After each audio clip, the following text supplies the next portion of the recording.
இன்றைக்கி ஆடி அமாவாசை. சரி சாமி கும்பிடணுன்ட்டு கொஞ்சம் சீக்கிரமாகவே எந்திரிக்கலாம்னு நினச்சேன். ஆனால் வழக்கம் போல் 5:30 தான். எப்போ 5:15க்கு எந்திரிச்சோம். இன்றைக்கி லேட் ஆயிடுச்சு. சரி எந்திரிச்சோன்னே கிச்சனுக்குள்ளே வந்து விண்டோ ஓப்பன் பண்ணால் ஒரே சவுண்டு. இருட்டிலே வந்துட்டாங்க. அதோட சரி என்ன பண்ணுறது, இருக்கிறத கொடுக்கலாம் அப்படின்ட்டு மிச்சரும் பிஸ்கட்டும் போட்டேன். சாப்பிட்டுட்டு போயிட்டாங்க. கரெக்டாக சமைச்சு முடித்தேன். அடுத்த ரவுண்டுக்கும் வந்தாச்சு. என்னன்னு தெரில, இன்றைக்கி வந்துக்கிட்டே இருக்காங்க. எப்பவும் வீடியோ எடுத்தால் ஓடிடுவாங்க. இன்றைக்கி வந்து அப்படியே நின்று பார்த்துட்டே இருந்தாங்க. இது உண்மையிலேயே மனசுக்கு ரொம்ப சந்தோஷமாக இருந்தது. சரி, ஏன்னா இன்றைக்கி ஆடி அமாவாசைனால ஏதோ நம்ம முன்னோர்களே வந்த மாதிரி யார் வந்தாலும் சரி நம்ம நல்லா இருக்கணும்னு ஆசீர்வாதம் பண்ணால் போதும்.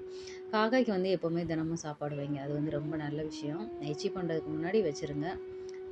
இல்லைன்னா கூட வேறு ஏதாவது நம்ம ஸ்நாக்ஸ் ஐட்டம் இருந்தால் கூட வைங்க. அதனால் ஒன்றும் பிரச்சனை இல்லை. இது வந்து இது ஒரு பழக்கமாக வச்சுக்கிறது உண்மையில நமக்கு நல்ல விஷயம். ஏன்னா முன்னோர்களோட ஆசீர்வாதம் கிடைக்கும் அப்படின்னு எல்லாருமே சொல்கிற விஷயந்தான் இது. அதுக்கப்புறம் என்னென்னா, நாங்கள் பசங்களை அனுப்பி வச்சுட்டு பீச்சுக்கு போயிட்டு மாமியாருக்கு திதி கொடுத்துட்டு அப்புறமா வந்து திரும்பி சாம்பார் வச்சு கீரைலாம் பொரித்து சமையலை முடித்து சாமி கும்பிட்டாச்சு. ஓகே, அடுத்த வீடியோவில் பார்க்கலாம்.